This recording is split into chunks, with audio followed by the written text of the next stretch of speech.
ఊరు నిడవామన్నది కరువు ఉరితాడై ఉన్నది పరువు.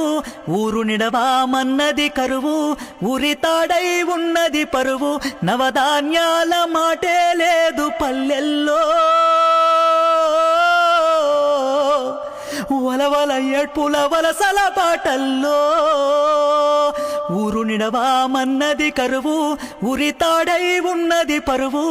ఊరు నిడవామన్నది కరువు ఉరితాడై ఉన్నది పరువు. వచ్చిందండి వయ్యా. ఏం కావాలి మేడం? మంచి స్లిప్పర్స్ చూపించండి. మీ సైజ్ ఎంత? చెప్పు తెగిపోద్ది. అయ్యో నేను అడిగింది మీ నెంబర్ ఎంత? 8009007300. స్లిప్పర్ సైజ్ నెంబర్ అడిగితే ఫోన్ నెంబర్ ఇచ్చింది ఏంటి?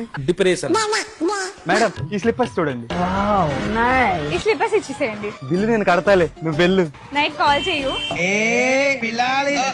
A few moments later. ఈ అమ్మాయి పేరు కనుక్కోవటం మర్చిపోయానే. నెంబర్ ఇచ్చిందిగా, ఫోన్ చేద్దాం. నేను చెప్పుల షాప్ ఓనర్ మాట్లాడుతున్నా. ఎవరు? నీ మొగ్గుడు. 800900. ఇది చెప్పింది నా ఓనర్ నెంబరా? నైట్ కాల్ చేయు. నైట్ కాల్ చేయు. తూ నీ మొహమ్మద్ కాకిరెట్టయ్యా. సార్ మీరు ఏ పని చేస్తారు? ఈ రోడ్డు చూస్తున్నారు కదా, ఇది వేసింది నేనే. నేనొక కాంట్రాక్టర్ని. బాగుంది. ఇప్పుడు ఈ రోడ్డు పని పూర్తయింది కదా, మీరు ఇప్పుడు ఏం చేస్తారు? మీరు ఇప్పుడు దీన్ని మళ్ళీ తవ్వుతాం. ఎందుకు తవ్వుతారు సార్? ఇప్పుడు ఇందులో సివరేజ్ లైన్ వెయ్యాలి కదా, అది రోడ్డు వెయ్యక ముందే వెయ్యాలి కదా సార్. దానికి సంబంధించిన ఆర్డర్ ఇప్పుడే వచ్చింది. సరే, ఇప్పుడు దీన్ని మళ్ళీ తవ్వి కడతారు. దానికి దాదాపు 1 సంవత్సరం పడుతుంది. ఆ తర్వాత ఏం చేస్తారు? ఆ తర్వాత మళ్ళీ తవ్వుతాం. మళ్ళీ ఎందుకు తవ్వుతారు సార్? సార్ మరి గ్యాస్ లైన్ వెయ్యాలి కదా.